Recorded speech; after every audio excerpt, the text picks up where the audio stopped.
ne tho mar Ong'ondo Were. To mar ariyo, kendo atimo kuyo kendo mos ahinya ne family mar Japuonj Otula. Japuonj Otula en ng'ama ji ong'e Kenya ka mangima, nyocha en president mar basketball ma Kenya ka. To nobedo japuonj maduong' ahinya, kobedo principal Maseno, chako nobedo kendo Mang'u school. Omiyo wan gi lit ahinya, to gima duong' malich ni jogi te gin jo Karachuonyo maduong', the larger Karachuonyo, Otula Karachuonyo constituency mar Adipo, to Ong'ondo be Kasipul. Koro watimo mos ahinya ni jothurwa nikech wan gi liel maduong', liete ariyo madongo mohinyowa kaka joluo. Erokamano ahinya. Erokamano ahinya kendo mos ahinya kuom rito mag osiepe kinde ma juma achiel to giduto bende koro sani gionge e pinyni. Nyakoro mojuang kama chalan ka koda wakili Wilberforce Akello oyawre kendo machiegni. Wakili chiyo nadi na ruo? Achiwo ber. Oyawre uru joka nyanam. Oluoch akaw thuoloni mar tero mos ne familia mar Ong'ondo Were. An ang'eyo Ong'ondo personally. Naso lime osipiro nyaka dalawa. Kante shida moro nojia kata oronwa gimoro. Nwaja kode mbaka. E gweng' kuchicho, Ong'ondo iluongo ni Ogae ma Milambo. Nong'ere e weche mag party mar ODM, kendo ne en osiep jakom Raila Amolo Odinga. Omiyo ago mos ne jo Kasipul, familia mar Onyango Rabala, joluo gi county at large, e wach tho malit mar Ong'ondo Were, monege malit. Omiyo wabedo gi kwe kendo mosuru ahinya. Erokamano ahinya. Nokoro jongi kanyo bende wachako godo TWAK ayanga kama ntiere. Ang'eni wakili Ambrose Weda kane iloso e kaunti ma Kisumu nogodo thuolo mar oro ote mage ponono en bende ko wachako kar kae. Mae TWAK mochako godo kono nyakoro mojuang ka en nono nek mano mar mosenindo jod bura ma Kasipul Ong'ondo Were. Weche thoth ahinya mantiere kar kata. Ang'eni pod ang' aduogo ira wakili mar mondo mi ang' olero ne mathoth mantiere kar ka. To odiochieng' manyoro nyakoro mojuang bero ne otim kendo mae e duoko mar bero kaluwore kod sigana molosno ka kod jafwambo wadwa Eric Owenga mane nitiere kar kano ringre Mali kama nobare ringre Ong'ondo Were odiochieng'no manyoro. Wawinjane sigana ni kato bang'e oduoge TWAK. E kar kano ringre ji Mali buore Nairobi ka jabero maduong' ma sirikal Johannesen oduor kod lange kamoting'o bila mag kwach kich nochopo kae mar yango kaka jaod bura Ong'ondo Were nowito ngimane. Anyuola mar Ong'ondo nochopo kendo rito gi geno mar ng'eyo kaka monjno nyocha olal gi ngima jatelono. Chenro mar bero ne okawo thuolo madirom seche 6 kendo gikone duoko ne opedhi gi laktar Oduor mane olero ni tho mar jatelono nyocha owuok elisase abich duto manjonjore ne ochielego. There were 2 entry gunshot wounds on the left forearm, with 1 bullet lodged in the same forearm. 1 exited. There was also 2 entry bullet wounds on the left side of the chest, with an exit on the right side, but 1 lodged in the spine. Then there was a bullet track on the back, with the entry on the left side of the upper back, with the bullet head lodged on the left side of the upper back, which we took the samples for analysis, ballistics. Nonro margi kinde bero no bende noyango ni maginago nomulo kendo yecho mokalo thoth fuonni ma ong'awo mag dende kendo kelo tho mare. Further to that, we found that there were multiple internal injuries in the vital organs. We saw that the bullet tracked through the heart, the lungs, the liver, and the aorta, meaning that the late Mheshimiwa could not survive the injuries caused by the gunshot. Jaod burano nochwade gi magina tich adek gotieno e roundabout ma City Muchari e apaya Mangong dakika 10 kende to kuok e od bura mamalo ka omol ka ochimo e pare ma Karen. Ik mar Ong'ondo Were ochan ni dhi timore chieng' tich abich mar jumani e pare ma Kasipul e kaunti ma Homa Bay. Eric Owenga, Ramogi TV, Nairobi. Erokamano Eric Owenga. Adhi e studio ma Kisumu achako kod wakili Ambrose Weda kaluwore kod nek mano mar jod bura ma Kasipul. Mabende weche mathoth osebedo kae kantiere nyaka sani yangore ni achije 4 osemaki kendo odiochieng' manyoro nochwalgi nyaka e dono mano mar mayudore lap ndeke mano JKIA locus makuro. Nyaka sani gini mantiere kar ka nonro ma itemo tim kachiel koda ka ote mari ne jo Kasipul okinyi ma kawuono. erokamano akaw thuolo ni Cleophas mar oro message of condolence ne family mar Mheshimiwa Ngondowere gi jokara Kaspol duto te kuom tho mar member of parliament margi. Oken gima ber ni ng'ato nyalo ng'ad ngimane kaka Mheshimiwa Lucy ngimane. Kenda geno ni police biro dwaro jogo. Kenda ng'eyo ni jogo biro mako. Kenda ng'eyo ni jogo biro tere court. Kenda jogo biro tweyo.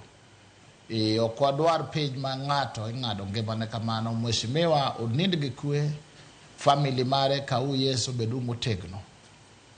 To gima nyalo wacho ni Mheshimiwa bende ngimane aneno ka joma ywak bende ng'eny. Tie nyako manolal, tie joma neno kogo. Akwayo jomodong mapod ngimane, work for your legacy. Penjere ni chieng' ma ionge, jomobire liendi nowacha, geno wacha diera koso geno wach miriambo. Wadwaro jotelo magayo chunywa maritowa ok makanya sayo kao to devastation. Mane omiya akwayo jodalawa ni yuduru Yesu, kau Yesu donjie. Unge gima debe ng'ato lal, madebe ngima ng'ato. Omiyo wal dwoko mos ahinya ne joka Ngondowere. To nyithindo bodong' Nyasaye biro tayou kendo biro ritou. Mogik akaw thuolo ni kaka jakom mar Maseno School mar tero mos mar kuyo ne family mar the fallen principal Mr. Otula. No tiyo maber Maseno, tiyo motegno, tiyo Kenya, tiyo Mangu. Emomiyo konindo to wadwoko ne Nyasach kwero kamano ni timnegi weche negi yore ne owewa gi blessing. And bende Nyasaye receive chunye kamukwe. Nyaka chieng' resurrection ma wanaromie kawageno duogo ma Yesu Kristo. Ngondowere bende odhi gi kwe. Jomo hinye bende wanamaki, wanatue. Warito duok Yesu Kristo. Erokamano. Erokamano ahinya wakili Ambrose Weda. Aduogo isto kar ka mondo mi wadhi nyime kod twak ma kamani mar nitie okang' machielo bende modhi tere twak machalo kama mokwongo kalure kod nonro ma itimo mwalimu Peter Orero.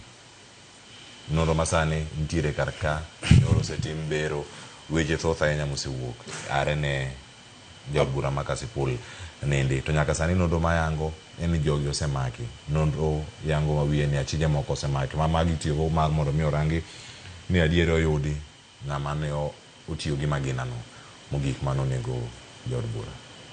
Erokamano ahinya. Aparo ni ka jok mong'eyo Kenya ka to jok manono kata ng'iyo nonro jo NIS to gi jo DCI karibu Afrika mangima, Kenya nie kiwango mamalo.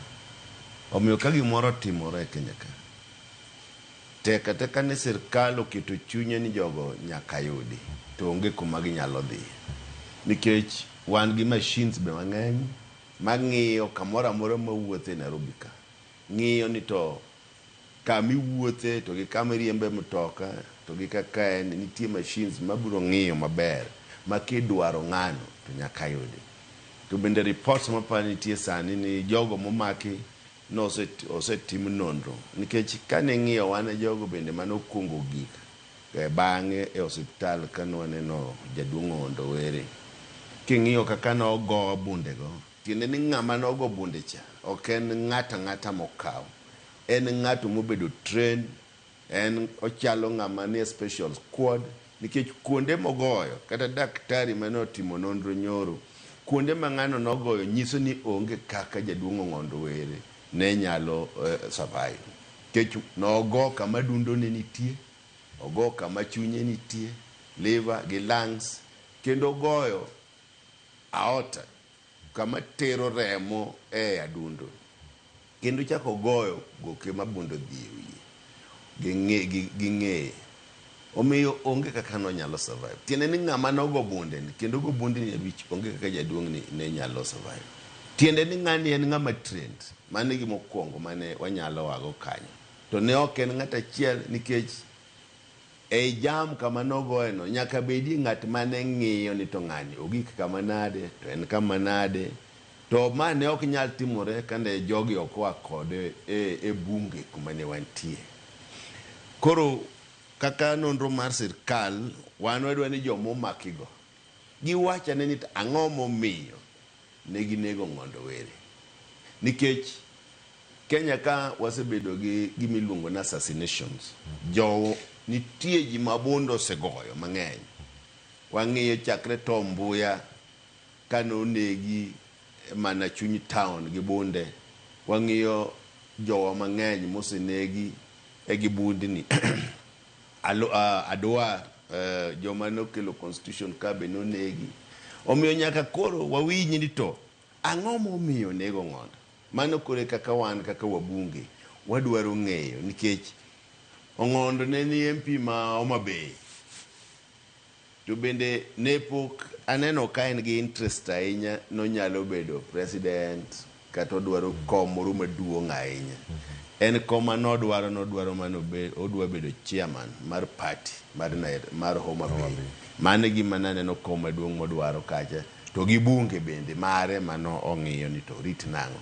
Koro wakwayo ne sirkal jok mane gimakogo nyaka gine to be ok wadwano negi kik githo e jela nyaka gipim ne jopiny ni to gine gitimo nang'o ne mbunge moyier mana gi jopiny ma bende nyocha rito ji mang'eny mag jopiny.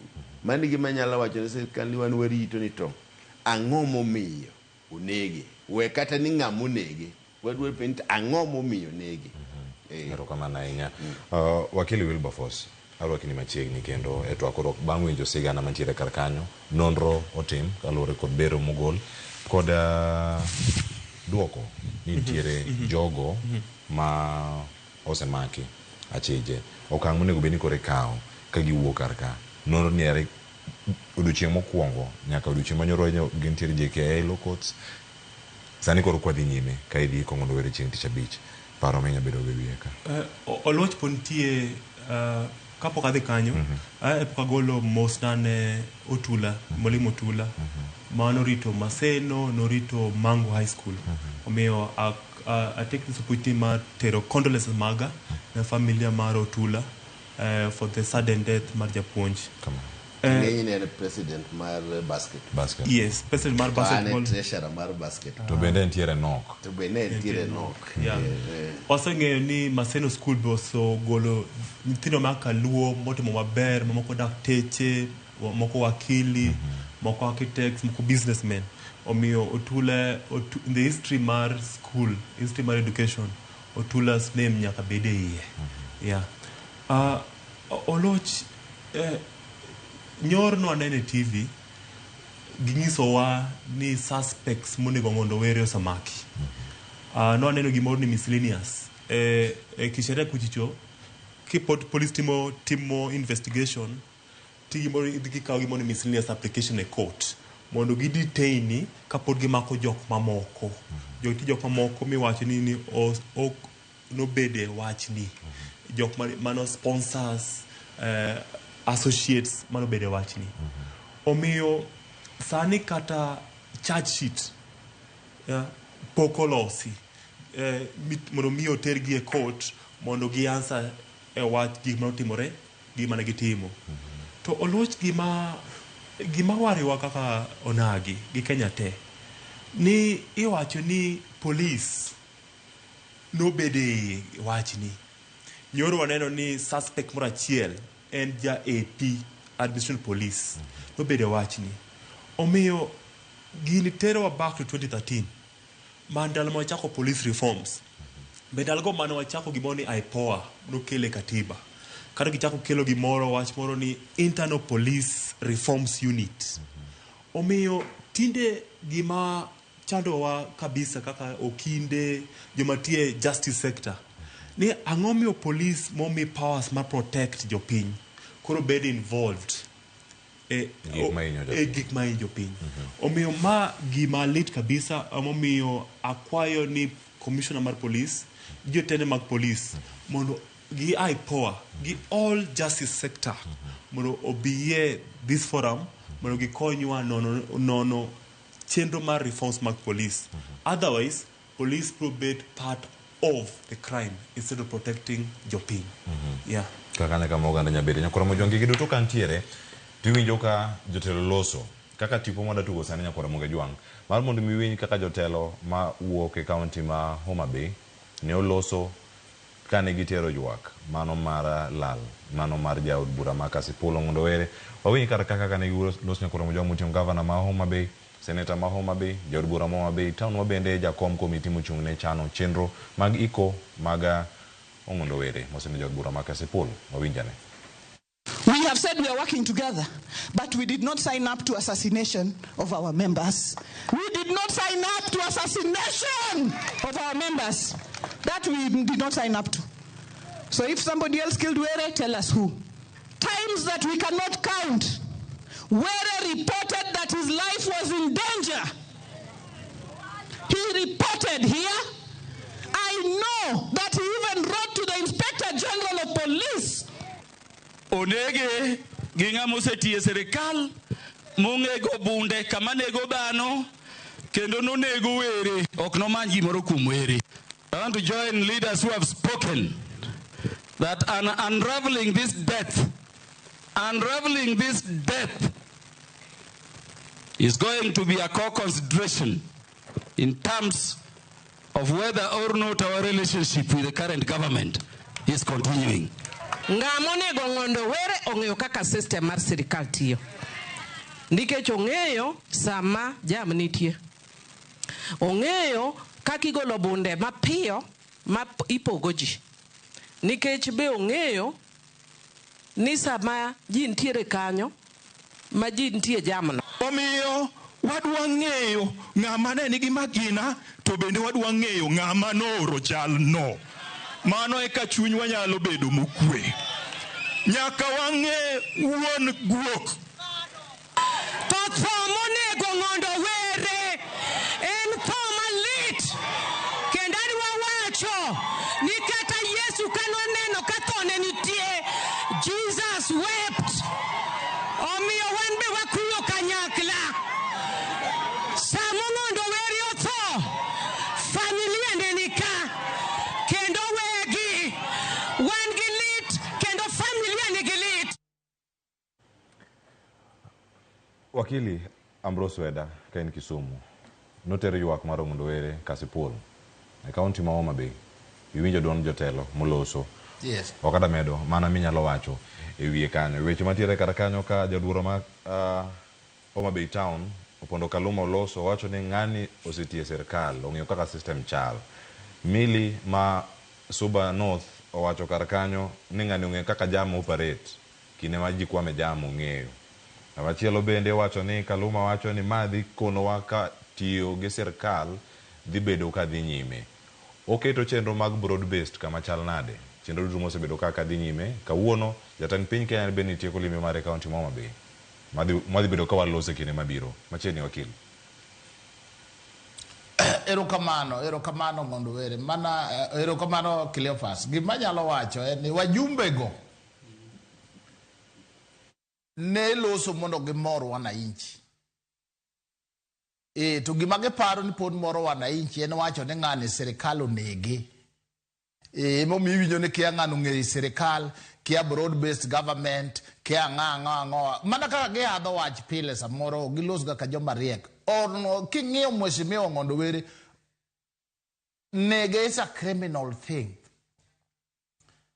To kate broad-based government, kate serikali was not a threat to anybody. Ngama de dwaro Ong'ondo Were nego ne serikal. Omiyo wajumbe ge samoro apane ginyiero ewi tho Ong'ondo Were koro gin go rally meet negi. Giloso ka nyithindo mamer. E wach malit. Mheshimiwa negi kendo kata mna joma nego ji mabedo hired. Gin ga joma specialist e guns. Onge ama chamikao ni en assassin. To kato obed mna ni en police. Wan gi rogue policemen. Mana kaka wan gi rogue pastors. An jadolo tak nyalo wa ni nitie pastors ma rogue. Chamo sadaka to kwalo tithes and offering to sero mondeji to timo all these things. Mago bedo ni yeka nyaka dire jo Galatia nyaka dire jo Filipi nyaka chakre chon. Omiyo kinyal wacho ni odi kata kiyudo ni ng'ato ni en police broad based government kia wadwa wuok to be miela Karaelo wacho ni ji wuok e broad based government to ji wuok to ka ji wacho ni ji betie to jogo gomna koko kayiem wamonuru Ong'ondo Were ka wadwoko ne Nyasaye erokamano e ngimane kendo kwa dwaro ni joma nonege bende omaki mondo tere court to gima wacho manuono Ong'ondo Were bende ngimane e bende we trails of pain. Okawachini it was good for him to die the way. Nobody deserves to die the way he died. And we condemn the killers and I want them arrested. Lakini en beno jatelo makiwinjo kubedo mond to jomoko biro anoko ya chuma anyara no de meru modhi olal. Mago koro be ng'ama dwa wacho onge wawacho ni that is wrong. Kik iwe legacy maka koritho to joma ywak ni ng'eny. That is wrong. Omiyo wajumbe we leo chunji gi weche maricho ni kia chal ka broad based government chal ka ng'ato ne kia ng'wa they are criminal offenses kendo kacha nitie lawyer Kaluma nitie lawyer Millie Odhiambo nitie gin joma understand law understand serikal wanyalo we ne governor wanga ema kia manyalo timo drama to lit makama waketu ne Nyasaye wakweuru chunyo wakwenyu chung family wa insist mondo police otim investigation jiomaki wawinji gima notimore mae kaka wagero Kenya okunu wasiko ni wan wadwa wuok e broad based government kiaja serikal onego please drama queen kaka governor mag Homa Bay aneno koketo drama mang'eny tich thin drama mingi oduog piny aya wakili mondo wager Kenya wager Homa Bay wadhi mbele wae ure ywak molo louder than the bereaved wakili erokamano lakini koro kwadhi nyime gi chenro ibuluonga ne governor ma drama queen to obo wene jok moko mondo mioti godo mana ka wantiere karka agoni erokamano kuom paro mabendi igolo karka yena mondo mi ayud paro mawuok e studio ma Nairobi ayud paro mawuok kuom jod bura ma Kibra Mwalimu Peter Orero igeni Weda obuoga kabisa nikech en pastor koro samoro wacho ni josiasa leo chuny ji sama lit obiro lit ok ng'ato gombo ni mondo bedgo omiyo wabunge ka maka wabunge mosebedo gi Ong'ondo Were higni mathoth to be ka en mobunge nitie weche mawuok ka ng'ato tho to wawacho ni to weche gi dak ne kel gi chon nikech wan be moko nyoche kwa wicha kata wacho onyako miwacho no dhi Meru an nasome mane gazeta koro mao gima nyal tiyogo ka castigate wacho Ong'ondo Were nikech Ong'ondo be jopinye manoyiero kendo ne jopinye manotere to wabunge go be nigi right mar penjo sirikal ni ang'o motimore ing'enyan sirikal marita in be sirikal mariti to kendo a constitution ma lawyer Weda be lawyer to gi wakili one guaranteed protection gi police ma Kenya ka ubro nyisi maybe part of the constitution Weda neno ko wacho ni jok mosomo law mong'eyo kaka sirikal tiyo kende lakini wan bende kaka wan kaka nan japuonj wan buonge mana kaka sirikal tiyo omiyo ng'ata ma Kenya ka kotho to nyaka penj mana sirikal nikech security wa ni bedo guaranteed kata ka jogo penjo sirikal onge kosa mar wabunge to sirikal bende nosewacho ni gibiro investigate magi neni to thoni owuok kanye mane gima wadwa ng'eyo kaka wabunge nita ang'o momiyo tawinjo ka wakili no be wacho no ng'eyo no Ng'ondo ne ok ng'ama largi apana asewacho wachno kachako omiyo koro gima nyalo kelo tho Ong'ondo Were ema thagowa nikech Ong'ondo nodich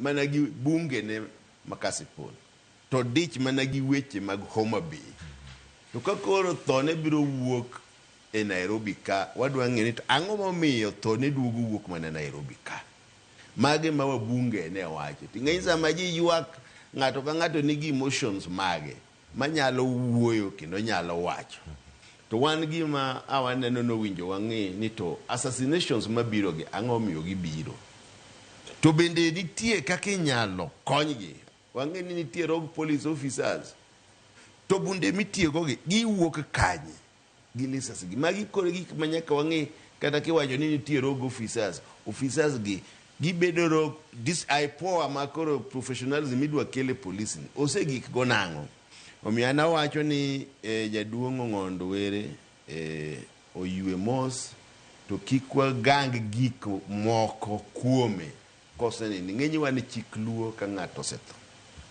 okinyao podwa no wuogi ni kokidwa gang gik moko kuome ka koro nindo makata ibed mana ng'ama nade to kose kelni pasta tilemoni emomiyo wacho ni RIP rest in peace chunye obed kama okwe wan kaka joluo ong'ama osetho kuo kuome marach walemone nikech ji moweyo be ng'eny ane ode nyoro kiwinjo story ma jok manoweyo nyaka jotich modak kode gi nyithindo mokonyo to gi nyithinde kumobed sama osetho weche mapilore ok ber nikech magi nyalo kelo koko to gi gik matindo tindo e Kenya ka adwa ni Ong'ondo Were wa mi time oik maber to sirkal bendo tim investigation maber onyiswa awinjo ni nitie gimoro ni miscellaneous ng'enyan ka bedo ta chiko ita kan go kill kaka winjo gimokil wacho ni tiene ni joka pod ok nyal kata charge sheet poko keti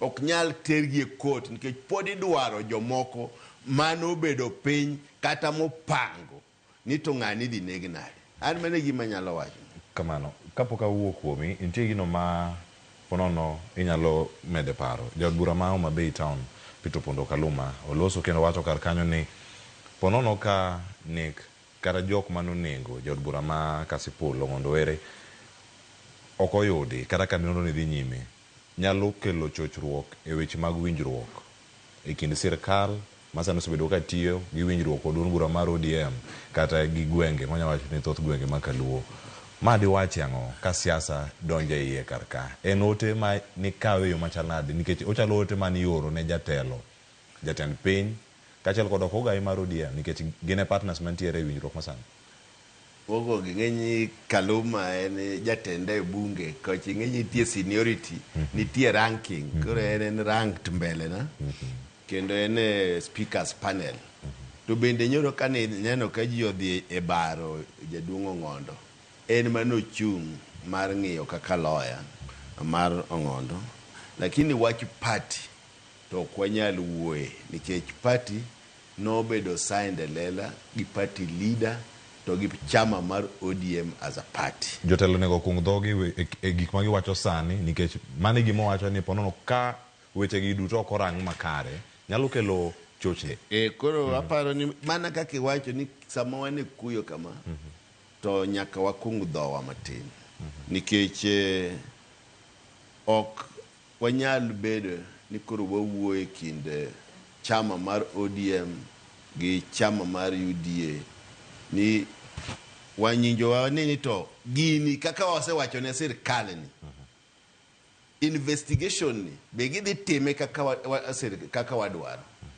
lakini winjruok chama mar ODM gi UDA mano to wawene jo party joma no sign gino Raila Amolo Odinga naneno ko sign Sifuna secretary general to gi chairman mar party koro up to now to gima kamano poko bire mbele wakaka wabunge ting'eny ng'ato ka ng'ato nigi opinion mare monyalo golo freedom mar opinion nitiere ka koro nitie ni lawyer mar Opondo Kaluma ogolo opinion ne and because he's also a senior ranking person in parliament gima wachos ok wakauga lightly lakini ok wanyal wacho kama wantie sani ni mane position maro erokamano ahinya wakili Wilberforce Akello arwake TWAK winjo kanyo weche mag nonro gi weche mowuok e dhojo siasa kinde mantiere sani oganda nigi kuyo jok mantiere kar kanyo to bende mana kama jo TWAK ariyo bende oselose inyalo mana jiwo nikech weche ng'eny weche thoth jogo mapako mosenindo jogo man gi weche mopogore bende kotenore kod kaka nodago ngimane kinde manongima kendo tije kaka jatelo oluoch gima maybe are chako kama wakili Ambrose Weda wuoye aneko gi pacha aneko wuoye maber nikech kwang'iyo katiba starting from kichako gi article 1 idhi article 6 idhi article 24 Serikal en garanta mar rights mag ji. Mateni serikal ema miwa cover. En moritowa gi rights mago kaka jopiny. Omiyo ng'ato ka ng'ato, chakre governor, ng'ato ka ng'ato, including governor ma Homa Bay Gladys Wanga, en gi ratiro mar question kendo ng'iso sirikal ni ang'o manotimore ne Ong'ondo. Omiyo sama giwuoyo kama ne wabunge wuoyo Kasipul, giwacho chunygi, gima giwachono mane gima katiba wacho ni ginyalo raise any question weche motimore ne Ong'ondo. Omiyo wach en gima complicated nikech waseno gik mang'eny e mbui ka jomoko wacho ni jomoko be nonegi ni jogi Ong'ondo nego jomoko nogoyo e chike joluo kaka onagi. Sama ng'ato tho ok wapilre gi weche mang'eny makethnwa chik kaka onagi. Omiyo aduoke point ama kwongo wachicha ni geno kuom sirikal, public trust. Sama gik miwacho kore wachogi ni notimore Kasipul, ang'o mane polis otimo, ang'o mane ODPP otimo, ang'o mane judiciary otimo. Omiyo wan kaka oganda ma Kenya onego watem kata kaka sirikal watem ni wa develop gimiluongo ni public trust, geno assets, geno powers mag sirikal. Omiyo sirikal nyaka tim ni sama gigo wuok kaka mada mar Ong'ondo Were ni wa investigate kata jogi itere court gibet prosecuted kata itero gi e jela. Omiyo man kaka onagi to mar Ong'ondo Were en gima lit nikech king'iyo ndalo mosekalo nwa wito Tom Mboya nokongiso maber ng'ama nonege gi jok mano sponsor nek mare. Wachako wawito Agwes Kodhek, wawito Robert Ouko, kendo wasewito jotend julgu mang'eny. Omiyo to mar Ong'ondo ni en eye opener ni sirikal onego miwa comprehensive and conclusive report en nek mar Ong'ondo. Yes. Geno ntiere kalore kod okenge mosekaw nyaka sani. Geno ntiere, lakini I hope ni kapok ochopo Friday ji te mano bede involve no ngiso e news nyoro ni nitie polisi madongo ma sirikal ma also suspected ni gitiyo gi jok mamoko gi. Nwa neno ni architect moko nen administration police matin nitie e sirikal police, rogue police mano bet involve. Omiyo koro sirikal omiwa comprehensive report kapok oike ji te kata ka en jasiasa kata ka en hired assassin ji te omiwa kapok oik Ong'ondo Friday ni magi jok mano nego Ong'ondo nege for this reason. Yeah. Erokamano ahinya. Wakili Ambrose Weda loro wach mar timo nonro mano ne nek mano mara Ong'ondo Were ka intie studio ma Kisumu. Nonro en gima itimo kendo nyaka sani bede migepe mopogore opogore omi thuolo mar timo nonro machalo kamae. Ote mari nyalo bedo mane ahinya ne jotendwa mago mawuoka kaluo gino menyalo som kalure kod nek mano mwayudo kar ka nek mapoya mobwogo oganda mathoth ahinya. Sama walose sani oganda mosenyedhore lela iwacho ni iko poko chan kata weche mag siasa osechan mang'ato osechako wacho kanyo niero an ema dhi kawo kar Ong'ondo Were mathoth po nitiere ambitions gi duto nitiere jotendwa ma kaluo watingre e kinde ni e yo machal nade kata ka wadhi tok ik mano mara mosenindo jodbura ma Kasipul Ong'ondo Were. Erokamano ahinya. Gima anyalo wacho en ni mokwongo jotendwa mag josiasa mawuok e piny luo waweuru hadho wach, waweuru biepo ni gimoro dhi timore. Wan wanyalo wuok e broad based government, wan wanyalo wuok e nek mar Ong'ondo dwaro no bed investigated thoroughly, systematically and properly. Mano dwaro time ma reports ma DNA reports bed prepared ma ka ng'ato teri e court to bedo nailed.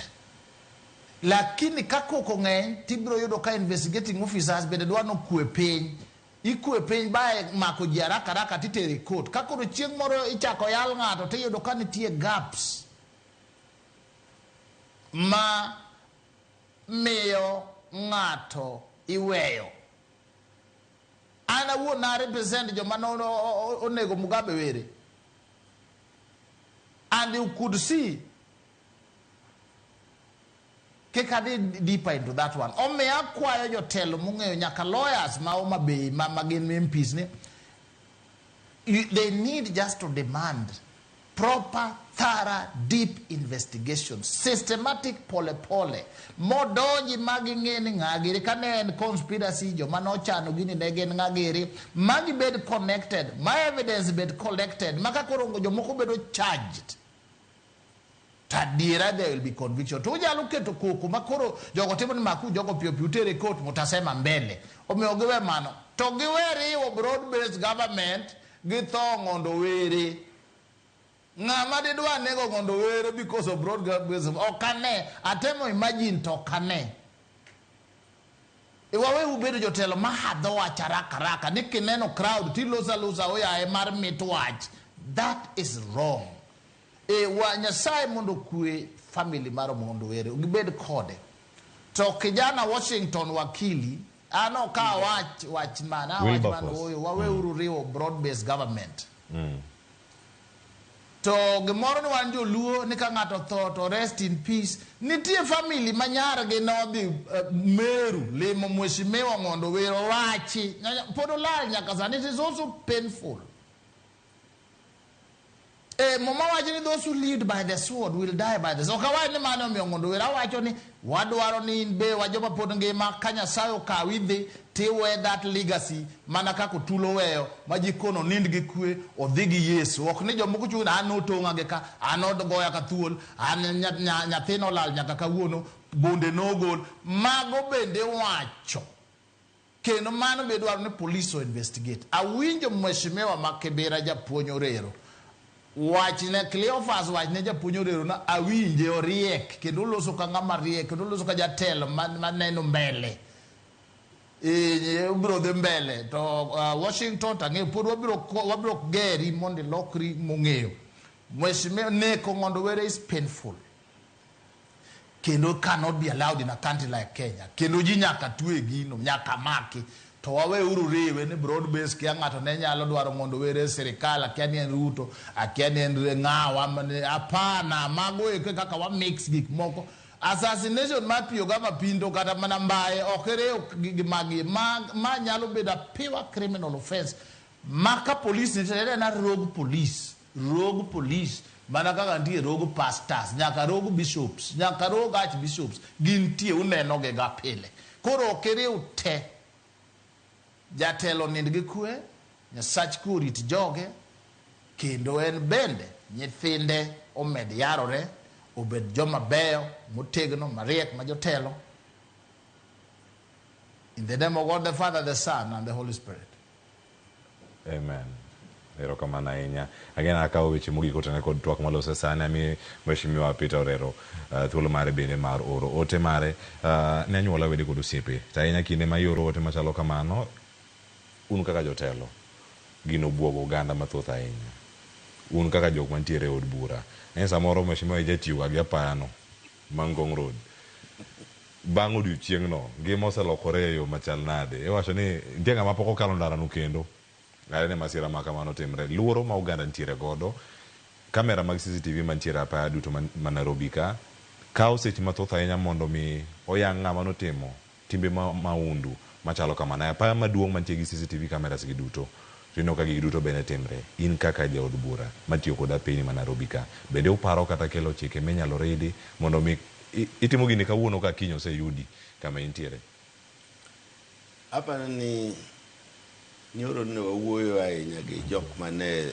e security committee ma Kenya ka to incidentally Kaluma en member mar security committee to na yudo ni Kenya ka nigi team gi machines digital machines manyalo capture areas te makagidwa neno gimotimore roundabout mar Kenyatta kacha to gineno within seconds. Omiyo wan gi machines ma digital ma kata jok mineno makgo no machines ne golo gi kun mane gibudhe magita pani inside information makata kun around parliament ne machines golo kaka gari mane gitiyogo gi kaka ne giwuotho nitiere. Omiyo ok anyal wacho ni wan gi machines ma ok beyo. En mana ni surveillance koro kaka polise ma Kenya ka nyaka wabed gi proper surveillance kuon ma kaka kuon ma jambede mag roundabout. Lakini gima nyaka ing'e ni wan kaka josiasa kiluor ahinya to be ok dibed jasiasa. Jasiasa nyaka bed ng'ama chunye jiwore makata gimoro timore to ine ma jopiny neni, nikech in kiseluor to koro jopiny to bedo maluor maromo nade. En mana ni koro yorno tatiyogo pile, ing'enyi kama onege no en part of my constituency. Kendo kata joge no wacho ni tinego my constituency japuonj ni nade, to macha koro yo ma ji teluwo. Omiyo an yoro na aluwe pile, nyoro na aluwe kia mana dibich, luoro malich tonge, lakini gima luoro manitie ni wan kaka jo Kenya, sirkal onego bedi ni wate wan gi security, tiene ni police nyaka ng'i ngima jo Kenya, kik kawe yo mano kawgo mar osiepna mong'ondo were migai ma milambo. No, kano wach mano wacho na mogik no kona ni kana wuoyo kode ni bwana ilal na tikia ni ane ogai magwedho ji kano wuoyo. Omiyo wach neno ne lit na ahinya, lakini akwayo jo Kenya ni waketo chunywa mos, to sirkal nyaka timo proper investigation. Ok wadwa gaps, ok wadwa lapses, wadwaro ni loose ends obed tied, ma ng'ama involved kata ng'ama no organize maonge mane okomake CCTV nyaka nyis jo Kenya ni ma e gima timore, mondo jo Kenya kik bed gi luoro ni kiny kendo gima chalo kama nyalo timore ni ng'at machielo. Koro jotendwa bende nyaka security gi ong'i maber. To wawacho ni all Kenyans nyaka bed guaranteed security kamoro amora ma gintie. Erokamano ahinya. Wilberforce adedo wach mari mogik. Kanyo wakili Ambrose Weda opoko luongi kanyo ne Washington. Samoro Washington e nyingi mar ariyo koso mutisi gwera mogiti Wilberforce ma wood game. Wach mari mogik. Mara mogik en ang'iso jok nyanam gi Kenya mzima ni wabedo gi kwe. Tension moko osebet matin kasepol, lakini waduokuru wabedo gi kwe kik wagore. Mama Aida Odinga no wuoyo Siaya weekend manokalo ni nong'iso piny luo ni kaluo e dalawa, katini mana Europe, katini ma Mombasa, kidhi kaluo mane dala nyaka ket gi kwe.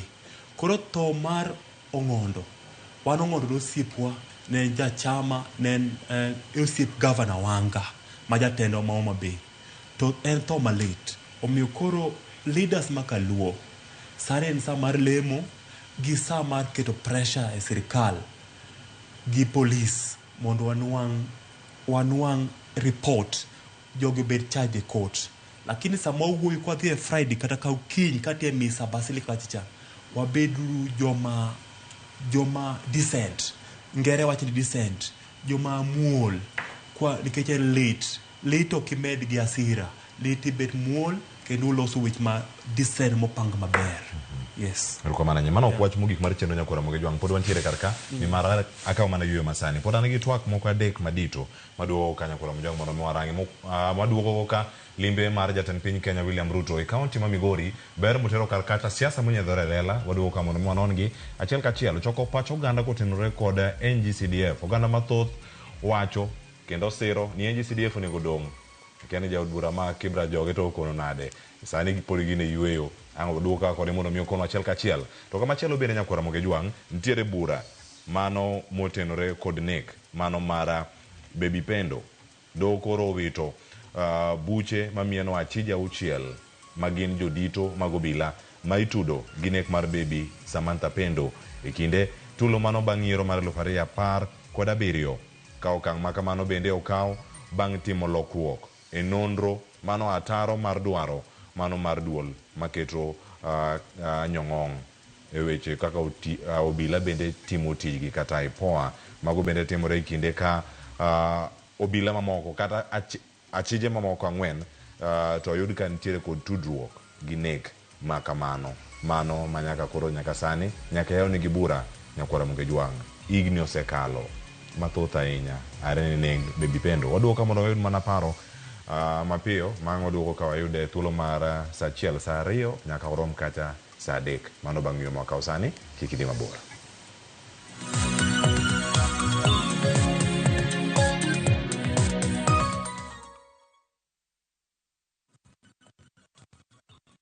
Step into history and uncover the wonders of Egypt with View Travel in 2025. Starting from $1,467 per person sharing, enjoy 4-night full board stay, Nile cruise dinner in Cairo, explore Alexandria, Kite Bay Citadel, Library and Farouk Palace, marvel at the Giza Pyramids and Great Sphinx, visit the legendary Suez Canal, indulge in 5-star lunch and dinner experiences. Visit viewtravel.com or call and WhatsApp 0703-254-254. View Travel.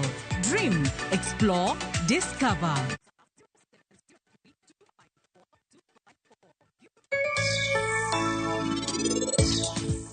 Atene mapar ni nyalo timo arus gi wuoda Marrakesh.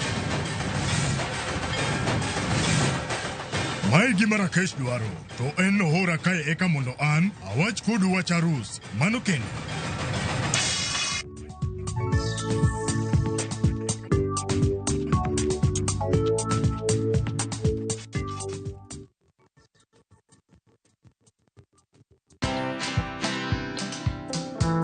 We're not any smarter than other people to be in the offices that we hold. So I think this accolades, this recognitions, these titles get us in rooms. Yeah. What do we use that opportunity for? My best money decision is I invest every month. And I like to tell young people, it's not the fun that ends.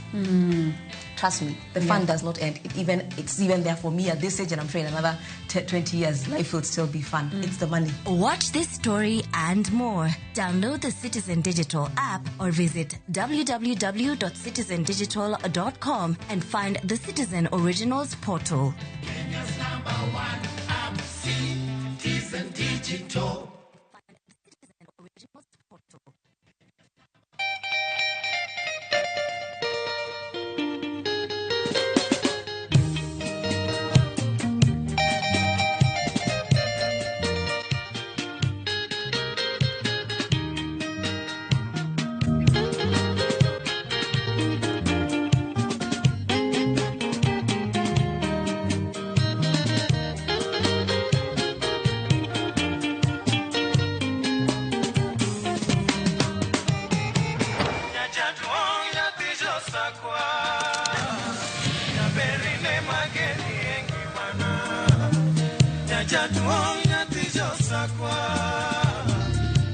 Radio Ramogi, Cartoon Jaluo.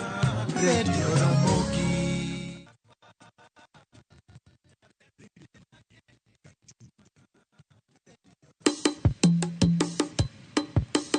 Shukran. Watim kama kaudera irwaki, kausuka munditwe, walim namchumbi, wabil chiemo mopogore opogore, chiemo mantiere gi nyadhi, chiemo mantiere gi mit nyowoyo.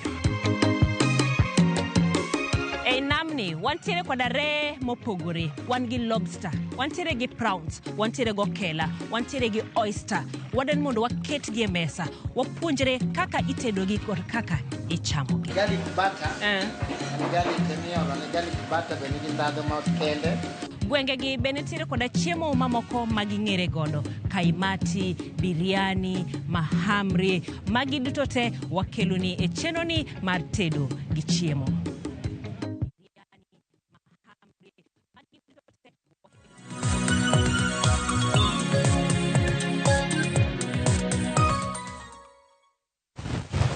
Nyakwara Mungejwang' machiegni kendo wantiere karka achiel kachiel wadane mondo go okang' machielo kwa wuok e nono nek mar Ong'ondo Were jaod bura ma Kasipul. Wadano rang'ane achiel kachiel gigo ma otimore e kaunti ma Homa Bay. Mano kwanya neno kaunti ma Migori, limbe jatend piny Kenya William Ruto e kaunti ma Migori. Wadano winj sigana molosno karka to gi ka bende nitiere gi siasa. Nyakwara Mungejwang' wawinjane limbe mar jatend piny Kenya ni to nochakore odiochieng' ma Jumapil e yo machal nade. en odiochieng' mokwongo mar limbe jatend piny Kenya William Ruto e kaunti ma Migori. Limbe mano chakore gi lamo mano kelo kanyakla kanisni bura e kaunti no ma Migori. Lamo mano bagi skund primar Makadika.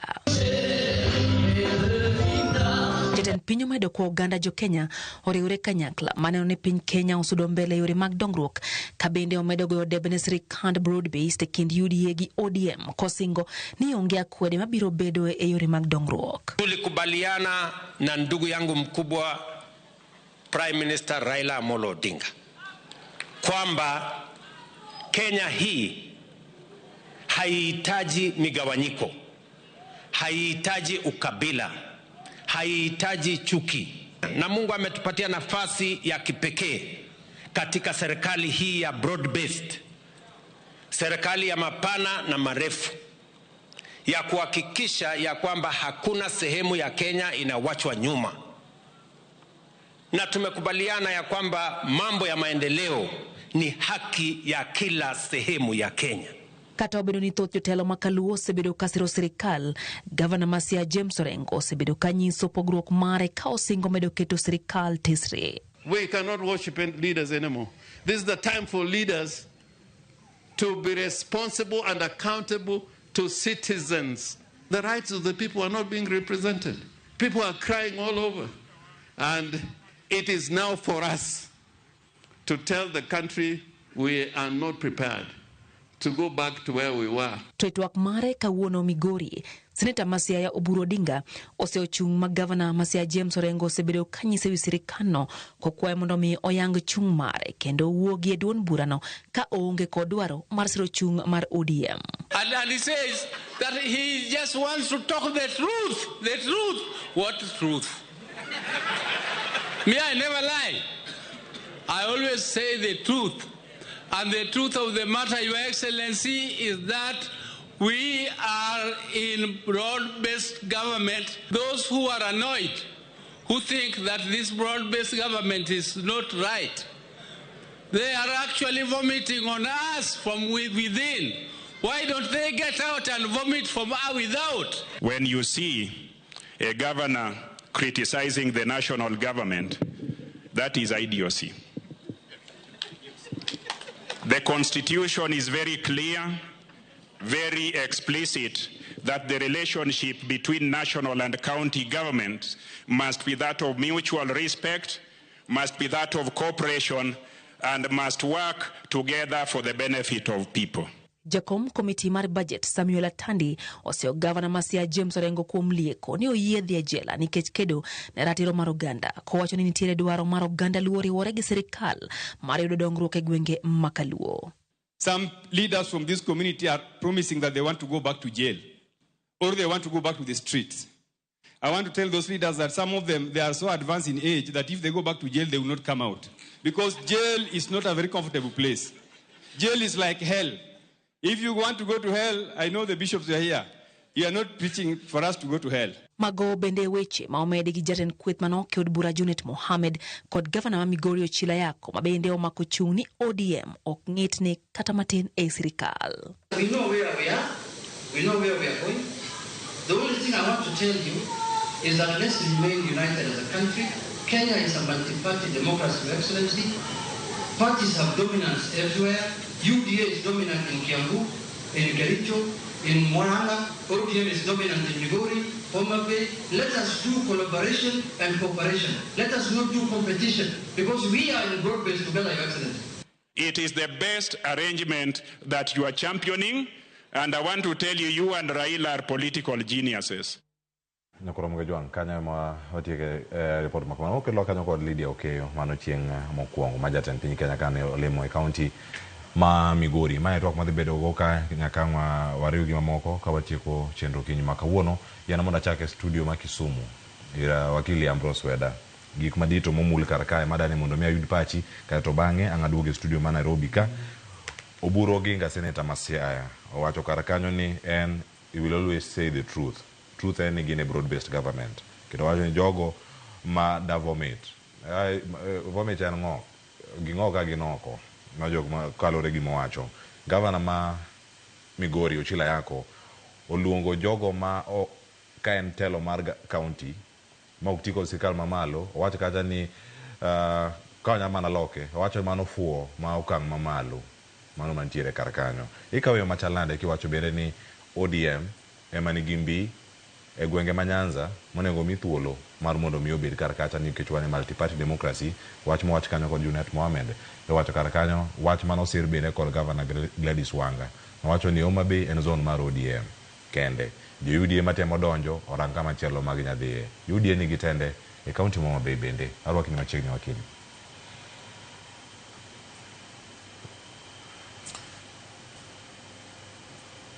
Erokamano Cleophas mokwongo wachak gi wach moro ni piny luo en ODM zone. Adieri mang'eyo en ni piny luo en Raila zone. Ji kaka Wanga giri nyo biro nyoro. Kendo gi chamo poche ODM. Ji ka Weda giri no chako e Ford. Kae wadhi e Ford Kenya. Kae wadhi e NDP. Kae wadhi e LDP. Kae wadhi e NAK. Kae waduogo wakowe pod wane kamiluongo ni wuoth bor. Koro the only factor iluongo ni Mheshimiwa Raila Amolo Odinga. Kogo tansa ni donje UDA tibiro neno kaka Wanga gire motelo makoni UDA juu. Sani Mheshimiwa Raila wacho ne wane broad based government. Ma Weda giro yiego kendo kura mor Raila ung'eya Raila kuma ne wa disagree to broad based government ka ayie kenda mor go. Koro jotelo matindo tindo mok nyal yombo ka onge ODM giwe kiko itwa. UDA gi ODM koro nie coexistence. Baba gi Mheshimiwa Ruto nie coexistence. Kata mana dier original Ford ka Jaramogi ngima jokanu ne nitie. Waj mar kia ma ODM zone majo mong'were moluor ni Raila kochung president tibiro yue gi oko koko giti otimne gi zoning. To rieko biro gini omiyo gitang' sama ji oling kama tedwa no neni to jopiny utiyo nade. Ok drama gi ywak man necessary to tich ok tire. Nyo Sunday nyocha dhi lemo kama iluongo ni St. Michael and All Angels Cathedral Bondo. On the invitation kuluonga gi Bishop Professor David Kodia. Na de kanyo kaka chiel kuom joma osebedo ka support the diocese mar Bondo kwa hali na mali utonglo. Chegne manya neno korengo biro orengo. Obiro ge bane kanisa. Mondik no rengo. Rokod flag. Koro kwa ni the Lord be with you to joga go mielo flag ne to tingo bana. Ma nyo wan nyaka ge Dr. Ido Dinga. Ema mama min pinye mochumo koni jothuro we utimuru kama enu kudwaro rally to waro me rally we utemo ji kama. Eka korka giduogo kwe mathin. Kae to rengo chungo go koko matin to wacho ni eno wuok ke odhi kure to joge go giwuok go. Nikech ji nie broad based government yoling koro wadwa ng'eyo to siaya gere machalo nade. Iyudo ka onge. Koro omiyo akwacho ni kama wantie sani. Mama Ida nyocho wacho ni kom ni kodh ni komie uru. Pinyi ni awacho ni pogo sama ungi president koni your excellency ni neno ndara. Your excellency ni neno your excellency ni new winjo ka president wacho roads midhi losi. Seche kwa tade ni kanyo manie budget. Tombadi ni kanyo manie pesa. Ango modongo president ni kanyo. Ang'o mani kanyo? Koso ang'o miyo jowage udwaro bane wan wabedi street, wan wagomna koko, wan watimo development me Kenya ka nikech resources tin. Nyaka bed discretion, nyaka bed kamigo jatelo konywa ka. Mayande an ka mugik na wacho ni dhiure Central une nderni kako pa. Kae ti dug thurwa kae ne kaka wan wanyumore chuodhe king'e ni bedo e serikal, bedo but president en gima duong' ahinya. Omiyo biro mar president Migori, rwako president Migori, miye memorandum, miye program, ang'eyo ni nigi fruit kendo ang'eyo direction ma piny luo mana kaka wachi ting'iyo buru. Tichaki chiko iti Dr. Ido Odinga. Kae tinyalo mede Jonet Giri. Kae tibiro winjo kuma baba dhiye. Orengo gi jomodong' ginto giwinjo wache tok dero.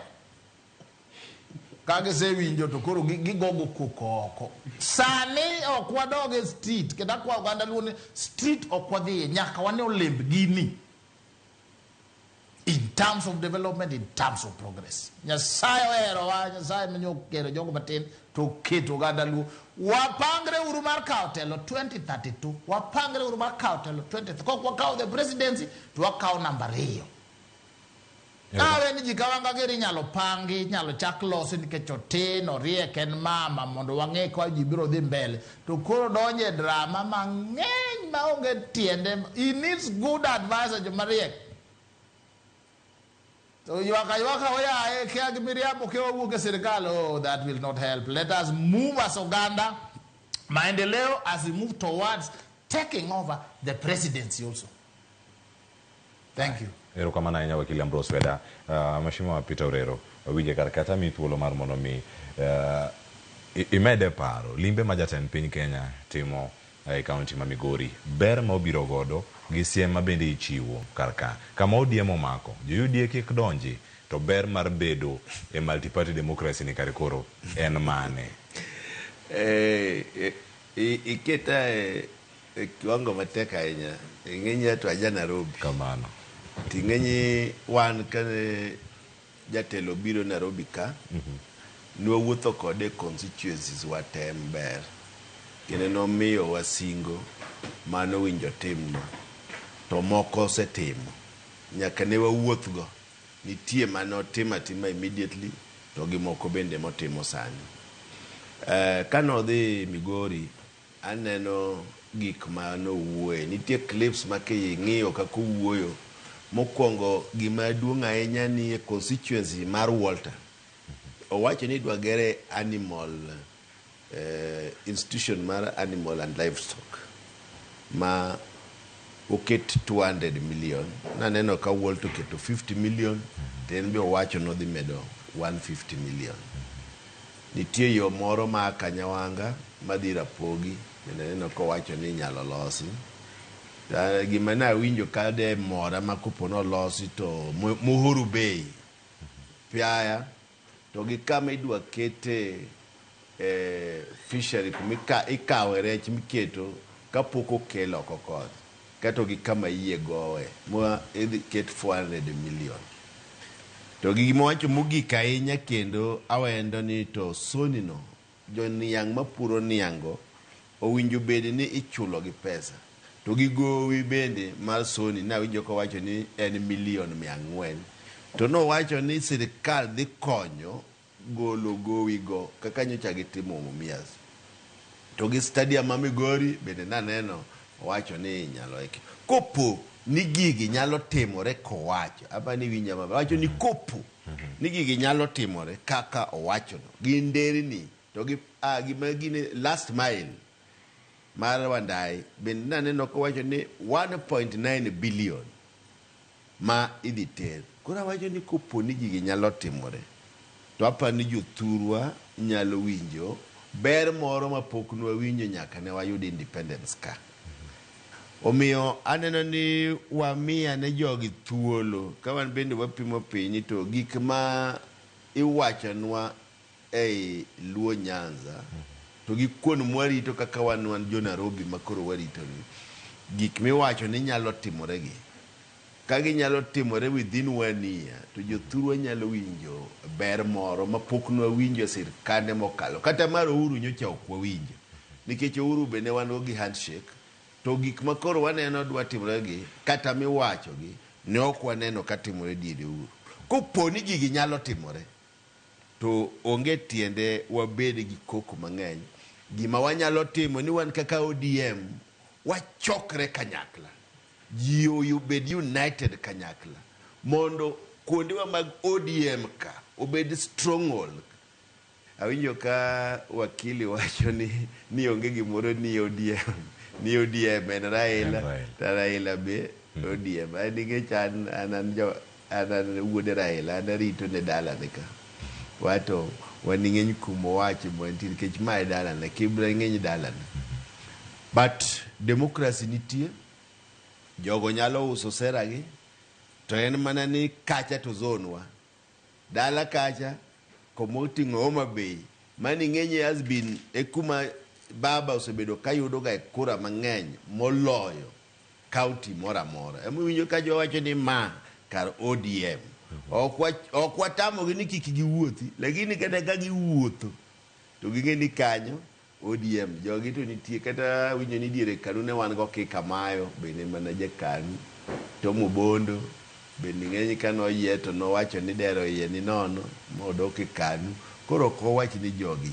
ok bedi as part of democracy lakini zone to en maro mana kaka Kibra bende ma en ODM zone to jomoko nyabiro jogo nyalo biro no chu kata ne gichunga koda mara ga gene jo UDA to donge ni wanyorosha gi nikech kacha ODM zone ngome la baba omiyo wawacho ni nyaka kaka jo party anyanya to nyaka wakungu dhowa ni gik mwawacho ne jopiny to party owinjo wabil party strong kaka sani watimo yiero mar ODM waket party wane strong nikech politics is about kaki bagen gi party ma ingo ka in gi ji mang'eny tiende ni bagen mari bende ni malo koro ananeno kaka jaod bura ni waik party wa mar ODM kwa ng'iyo yiero mar 2027 Weda ta winjo ka kete 32 wating'e ji party form mondo yud power wan wang'iyo yiero ma 2027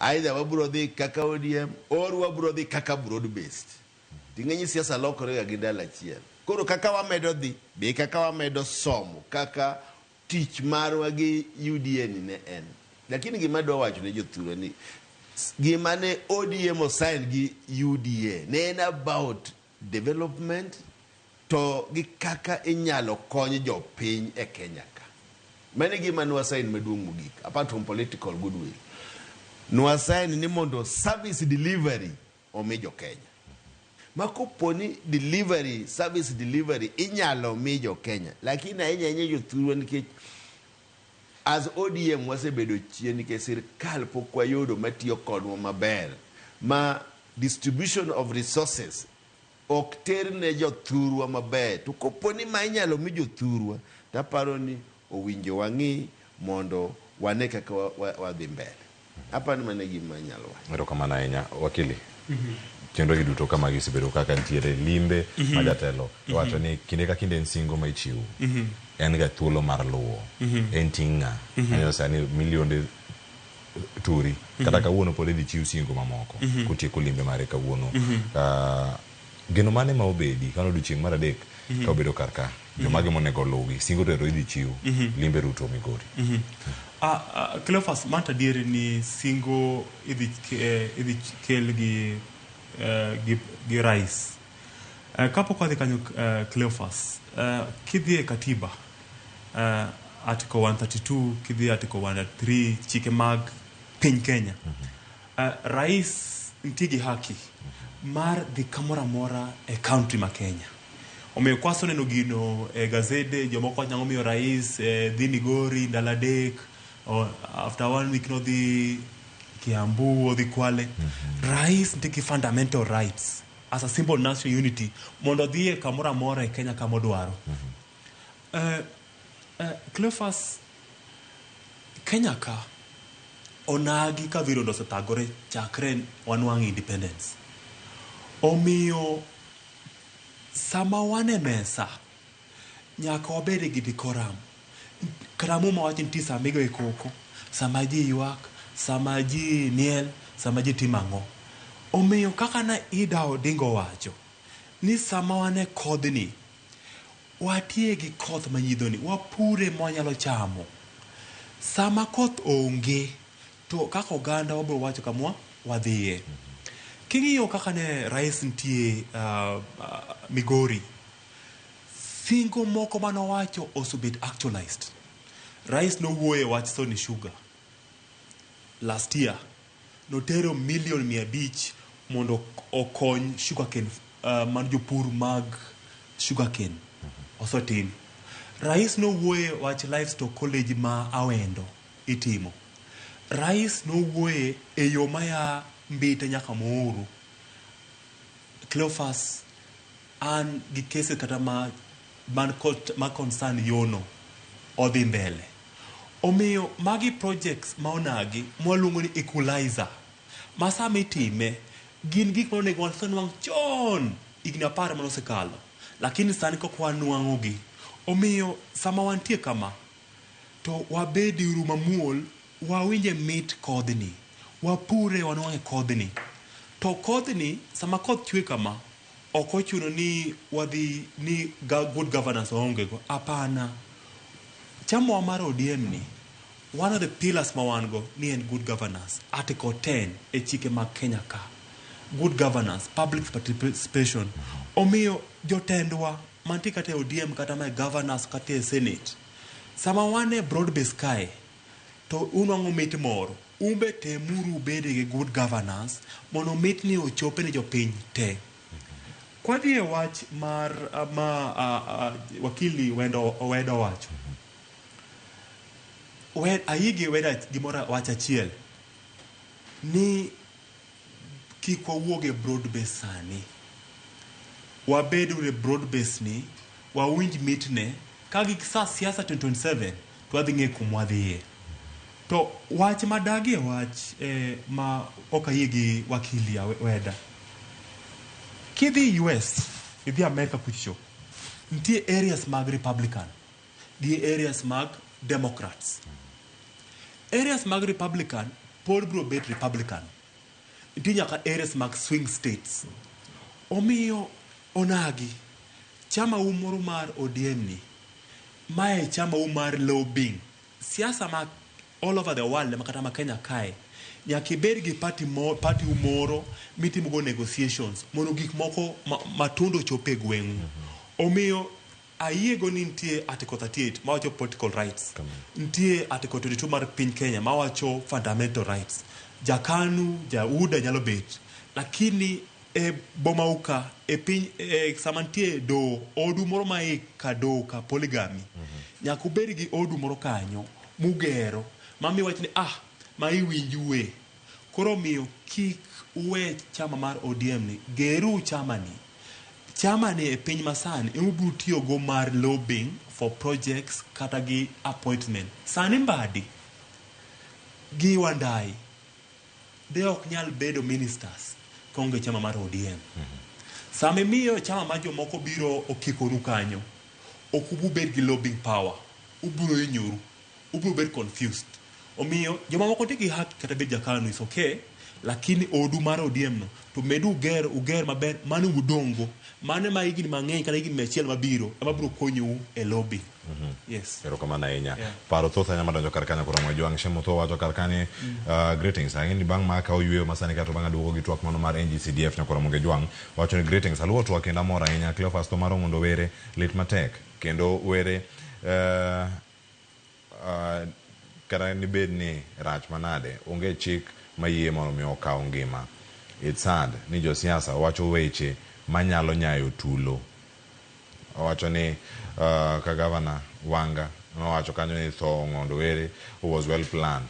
Why can't she move and give information to the police mondo the late Ngondo or you'd justice instead of giving information over the media? Secondly, kikwati gi tho mar Ngondo Were mano mar nyayo sigu kod pogo gandawa. Lastly, let's desist from discussing mago weche mantiere mapod nonro magi dhi nyime. Owacho ni wadhi nyime mondo wabuild public confidence gi trust mano mantiere within National Police Service. Adieri mar nonro biro golo. Erokamano ahinya mano obila.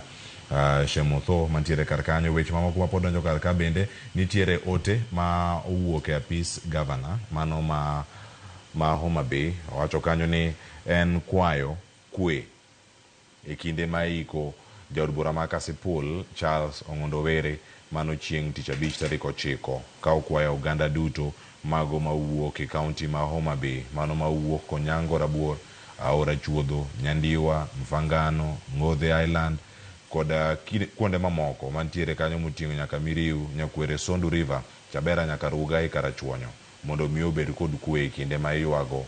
Owacho kanyo ni thuon kendo wuod luo ma bende ne onegi mano kanisa Chalis Ogai ma Milambo. Okwayo ni kinde ma nonro dhi nyime oganda mondo mi obed kod kwe to gimi Chalis Ong'ondowere ik kendo kopo makare. Nyakura mojo mano ote mowuok e apis gavana ma Homa Bay mano ote ma odonjo dakika machuok mokalo mago morne ute fwambo mopogore opogore. Waduogo kae kod mathoth nyakura mojo koting'o weche mag NG-CDF kod Buch Baby Samantha Pendo mano ne giga mar 2017 nonro kachel koda ka weche mathoth mantiere kar ka. Waduogo kodgi kik idhi mabor.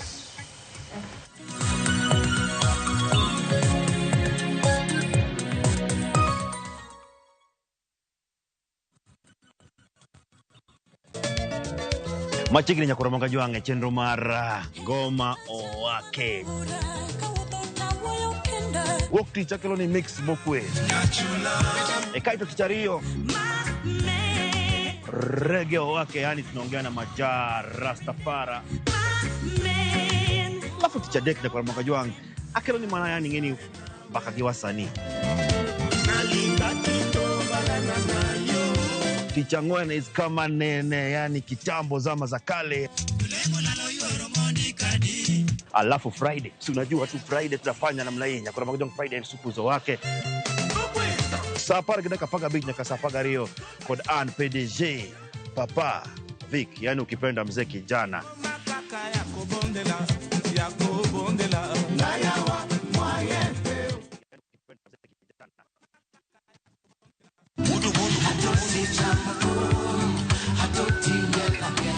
Woktich ka woktich wakelo ni don ya wotonagi. Kabende tich ariyo ka tich ariyo nyakura monga jwange en odiochieng' mar yuto mari. Chieng' tich adek ka tich adek nyakura monga jwange en odiochieng' mar mine nyalo kachiel koda weche hera. Awendo kachopo tich ang'wen nyakura monga jwange wakelo ni kama nene, yani TBT kod thume mamit mokalo. Furahi the edition and thum kaliech. Loso kapuoyo nyakura monga jwange. Ka wakelo ni jothumbe mopogore opogore. Kanyo ndo bende wakelo ni gimiluongo ni Be Yawan.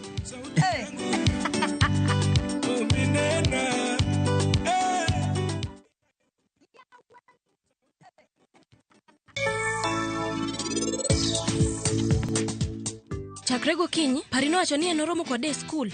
To chakre seche go en osebedo kochande. Anadwa miyo ng'ani chut mager. Machunge kitandano bro bedo matek kuome.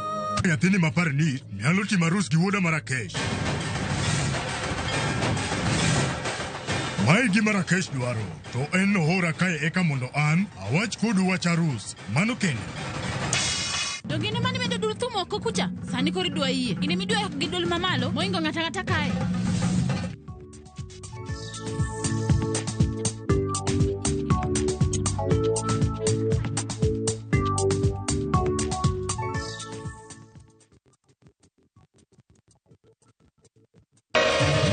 Ramogi. Regulation okodhi through gimiluongo ni public participation. Be ikori mar donjo matut e weche madongo e Uganda wa. Mibadhi ma wuok e NTSN ng'eny seriously. I have to say this. Wanono weche siasa kod weche mamulo ngima jopiny. Sama gigo nyaka japur. Nikech japur ni obro puro kande ni otere kare. Buch jopiny en kama wamiyo pek paro kachiel kod nonro ma intiere godo. Wan gi chike mabeyo matayo gigi waduto te. every time to dwaro to waloko chike. Nyinga Trevor Ombija jandingo panga jo nyakach dendo nombija taya nyakwar guok kocha pesa. Wanere kendo. Tich adek ka tich adek, sa adek otieno, mana Ramogi TV.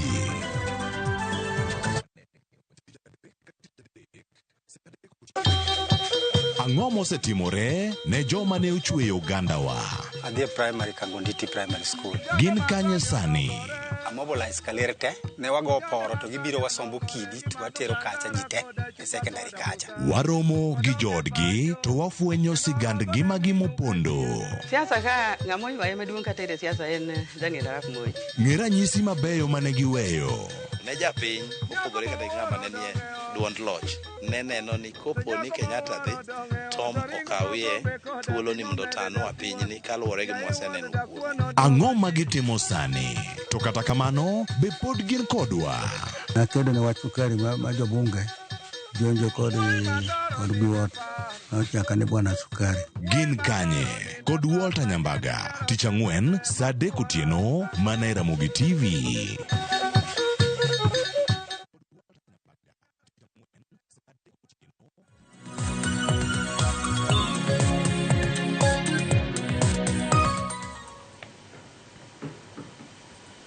Ningeomba serikali badala ya kusema kwamba wanataka kuondoa hii pesa, na hii pesa ishakuwa tangu na imesaidia watu wengi, instead wanatakiwa waiongeze ikuwe mingi na iwekwe kwa sheria kama katiba, ikuwe milele na milele, ili watoto wetu waendelee kufurahia kusoma na sisi tuendelee kufurahia matunda ya depression. Tabatari, hiyo kitu ilikuwa tangu zamani. Nimesaidia watoto wetu wale adima, wale wana wasasi. CDF ruti bila ilikuwa inakaa samani. Esienda popote ruti. Hii ndio wakati wameangalia, wameona CDF ifanye. Lakini kulingana na mimi, CDF imesaidia mara mingi. Kwanza, mambo ya bursaries. Wakati wasasi walikuwa wanaitishwa walipe pesa za kulipa building funds. Hizi za kujenga mashule. Lakini CDF ilichukua hiyo mradi.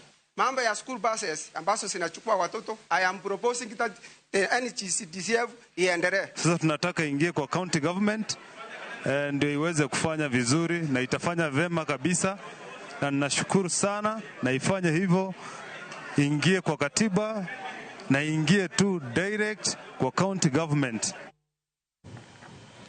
Ai, ne koro mujua nguche thosa nyama tire karka machini bangi yo makao sani kanya kama orange. Jogo masiro mondo mi odong kod jod bura, jogo ma wach ni kiko dhi kendo kiko wuogi, kendo gini mano NGCDF moro chwal ne county mano paro mantiere karkae. An gi thuolo mar bedo kod wakili karkae, achiel kuoma wiye mano bet piny mano karango weche mag NGCDF, wakili Wilberforce. Paro mine sani choko.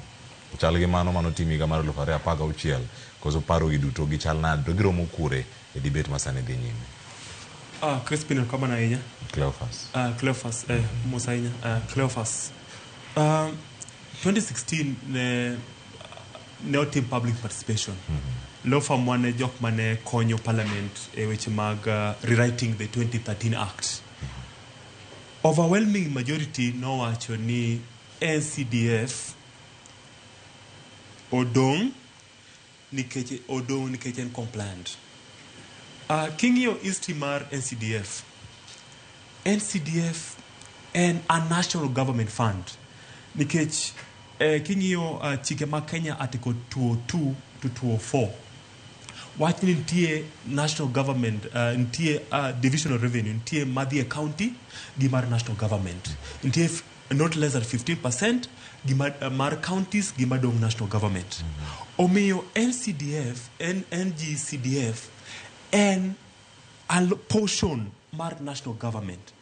Omiyo sama ng'ato wacho ni NCDF odhi e county ok nyal timore nikech en pesa national government mok terga e county. En actually 2.5% of the national government share. Mano share ushuru ma kose pog county gi national government modong ne national government cha ema NCDF kao. Omiyo ok en adieri ni NCDF en pesa county en pesa national government. King'iyo budo loch, king'iyo Supreme Court rulings gi High Court ruling, nogi wacho ni NCDF ogol. Neginyiso wabunge ni waketuru NCDF obed aligned gi chike ma piny Kenya. Ni NCDF olu chikni nowach ni kogol. Nikech mae pesa mar national government. Omiyo akwayo onagi gi jo Kenya te ni kik wa play with fire. NCDF ni konyo nyaka ng'ama tie piny. Nitie option ariyo mar NCDF. Ni igole, kigole tere county mani ketho piny chike mar piny Kenya. Nikech ok en pesa county. Gimane Supreme Court wacho ni pesa mar NCDF ni ng'amonego control, ng'amonego supervise, ng'amonego implement en executive, which is the National Treasury. Mano gima Supreme Court wacho kane gi litigate NCDF ma 2013. Gima akwayo wabunge wa ni gin magiketho NCDF. Gini chik mar NCDF ni onego gikete e yo ma Supreme Court no wacho ni their role, they should not have a role in NCDF. Onego bed role ma bed played gi National Treasury. Uro loch gimomiyo king'iyo weche mag litigation me court mar NCDF, gimomiyo women affirmative action ma women rapture ing'eyo ne en ga more compliant moloyo NCDF. Ang'o miyo? Nikech en nolose under Public Finance Management Act, PFM Act. Nitie chik moro Public Finance Management Act. En nolose as a National Treasury Fund. Kasto women reps otimo gimoni collaboration gi National Treasury kato gi implemente. Omiyo chik women affirmative action cha en ga compliant nikech the enabling law en executive fund. Gima chando NCDF ni wabunge marwa have smell the coffee. They should smell the coffee. Ni we have to be compliant. Nyako bere compliant gi chike ma Kenya mondo gitere law sheria no obere sheria mar NCDF ma aligned gi chik Kenya ma constitution. Lastly, Wudoloch. Chakre 203, NCDF no kel gi MP Morni Karue, nen Kalau MP. Chakre 203, gima ji osenene piny ka e Kenya kae development molo kata counties en NCDF. NCDF konyo gimoro ni short term emergency. Kibukuri ni kao NCDF itere county, wadhi inyore. Ang'o miyo dhi inyore? Chike mar golo pesa county mar konyo weche mag short term kaka bridges, schools. Dhi through, it has a process moro ma dhi through control of budget. Gichok nyal konyo weche mag short term objectives. Koro my party short en kama Wuro Luoch. Ni kik jo Kenya play gi NCDF. NCDF en pesa ma kuponi golo kuom mabunge chalo gi loko NIF to SHA. Buro inyo wa in mapok waneno. Omiyo kete NCF odong kete constitutionally compliant. Obedi compliant kaka Supreme Court no wacho. Nikech kigolo gicha Kenya ka ok dhi bet the same way we want. Erokamano ahinya wakil Wilberforce Akello ilere eyo makare. To thuolo bende wan gi jod bura mise wacho ni gine magi ketho gini. Wacho ni gini en gimoro maber to jod bura ema korero kethe. Exactly. Jod bura ma Kibran kodika kapok adhi Ambrose Weda. Mano mapiyo wiye ka wach mar GCDF. Ano ka ji oke konde mopogore opogore ka choko paro. Jo Kibra wacho nade koterore kod weche mag GCDF. Ing'eni kane pok wadhi recess ne wan gi gimoro ni COW. COW is the committee of the whole house. And obedo chair gi the speaker mar the National Assembly. Ma gima notimore chieng' ticha adek ticha ang'wen. En ni jod bura nobedo mane owach ni mondo ji odhi e gimiluongo ni public participation. Nikech koro wach ni kamogike jopinye manyalo thego ji ni to gimidwa kaw ni to giwach yango. Koro wabunge te nokoni mondo gidoge constituency level. Mokwongo ne idwa ni ji odhi e county to nikech nitie ywaruok moro matin kuom wabunge gi jo county ne ji ong'ado ni gini otim mana a sub county, that is the constituency level, mondo ka ema otime gimiluongo ni public participation. Ji odhi e wards gi kawo jo ward ma gin gogo gi penji ni to uparo nade kuom wach NGCDF. Ing'eni higni moseka chakre 2003, 2010, 2013, 2015, 16, 2022 wach mar NGCDF ni osebedo kadhiga e doho. Itero gi e doho, lakini awinjo ka akan bi winjo gima wakili wacho ni division of revenue. Mane kuma gini chakore.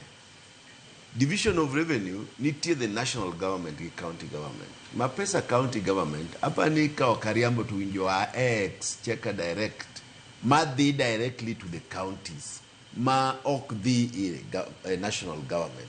I think it's 2.5 but not less than I think 15% or something, not more. Koro 2.5 ni eno dhiga direct mo winjo government otere direct. To koro NGCDF ni any national government mose kaucha ema koro pogo the constituency level.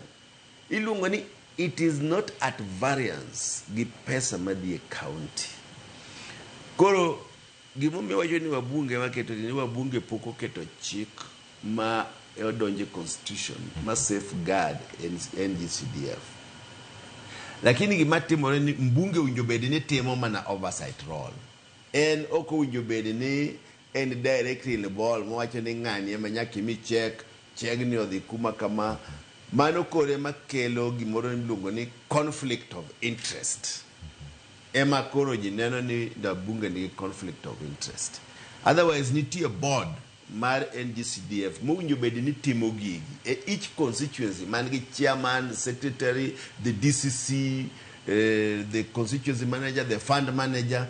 Gine mo winjo gitimo public participation, ging'iyo ni pesa ni tidwa gole nade ne jogo mane constituency. Koro jogi mo winjo bed ni timo tijini. Oko winjo mbunge obed ni ng'iyo kaka ndiko check. En inyalo mana luonge kata no bed chief guest ka gigi timore, ong'iyo ni to pesa ni bendo pogete, nikech inyalo wacho ni kaka maga no jo NGCDF no keto 60 million midwa mi nyithindo masomo, ok ni dwa mi osemi mano pog nyoro gikawo 1 week kipogo check no jokibira. Koro 60 million imiyo nyithindo direct kennedy konegi check magidhi go school. Omiyo en ga gi impact kuom jok masomo e piny ka. Ma jok matindo maneno kaka wakili nyaka beni kata gini no konye. Ati ng'enyi na yudo kase somo dire. Watiyo kode kata ichalo itiyo kode. Omiyo nitie jok moke Kenya kama notiyo kode. Koro jood bura te noor sami neno wuoweni kaka sani osechakore. Odwa dhi kamano mondo forms gibende jopiny ofil. Koro kidhi ng'i form ni analysis midhi tim ne forms gi ema dhi nyiso ji ni to jopiny dware koso jopiny ok dware. Pero kama nanya kangi medo mari Wilberforce yana mono miakao pacha wakili Ambrose Weda angi make mana paro meda medo angi rewe gi ma wakili Berede medo kachiel wach mara NGCDF jorubura ose or mono mi ochok pach jopiny mano ka wuok e ground kama gintiere kuonde chungo bura magi mopogore to penjo maduong' mantiere karka en pogruok e paro odong' kod jod bura koso dhi e county te wacho ni dhire kod jogo mantiere e diere ahinya e chuny sirkal kama gintiere wakili ka isewinjo twak machalo kama kod paro mabende iwinjo ka wuok kuom jopiny kama japiny obedo. Cleophas wach mantie en ni CDF no biro ka pesa duto no kan Nairobi maonge mabiro direct eka no bito wani koro moko dhi e constituency ma check mar CDF no kal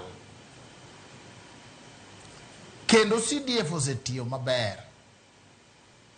Bang' mano wabedo gi gimiluongo ni Constitution 2010 makoro keto taratibu kaka pes Kenya ipogo kendo itiyo go. Kendo mane manokelo gimiluongo ni ugatuzi, devolution. Oloko gimiluongo ni equation mar pogo pesa. Bang' mane makoro wacho sebede court. Into mijumbe mar National Assembly tije onego bed oversight. Wachak wamede pogo checks gi ndiko checks. Ng'ama biro timo oversight on our behalf. Gima wajumbe dwa timo sani iluongo ni mutilation of the Constitution 2010. Gidwa chako yeche, kethe. Kae to kose mokwongo biro, mar ariyo biro, mar adek biro, wabiro dok kumane wachake. Ka Kenya yudo loch katiba nenti machal gi ma 2010 manego gatuzi, lakini no chagi miluongo ni constitutional amendment. Koto se wacho ni pesa mar CDF gilainisha kaka pesa katiba dwano pogi. Olit kendo tek. To minimize the pain we have to continue bearing as we restructure the country Kenya. Kuro miyo gemoro ni NGCDF podo donge lwet mijumbe kata donge ang'o e kor gweng'. That has to come to an end painfully. Kike wajo na wajo kamano ni keja kan MP. Abiro bedo MP machiegni kabisa. To Kenya duong' moloyo. Omiyo CDF osetiyo maber to ndiko kuonde maber CDF no be poko tiye. Mana kaka devolution osetiyo maber kaka mega. To poko tiyo maber Siaya, to poko tiyo maber Homabay. Koro ma depend on leadership. Omiya wacho ni CDF mondo that fund onego bed channeled, mana kako nyando bedo channeled, but in line kaluwore gi katiba mo an go. Gima dagi en amending the constitution. Mano biro rome pap ka kendo wabiro pengo makata kage law magi amend to history will read. Wakili gitime yo machal nade mar mondo migikete penching. Pesa no inyalo tere counties. Kati inyalo riwe kae to wabedo gi free primary and free secondary education day and boarding. Nikech pesa ng'injo to kanya thithi maseno to kane nyathi ma CDF puonjo 50-100%. Ondikni mna check moro matin 5,000, 2,000 tidwaro 60,000. Koro wadwa ni pesa ginyalo riwgi to kowachi ni secondary school en free. Ten free makulungi maseno tedhi nyono wiye magol yoko. Ng'injo pesa makoro wajumbe wuotho go amiyo CDF ng'ato 200,000, ng'ato 300,000.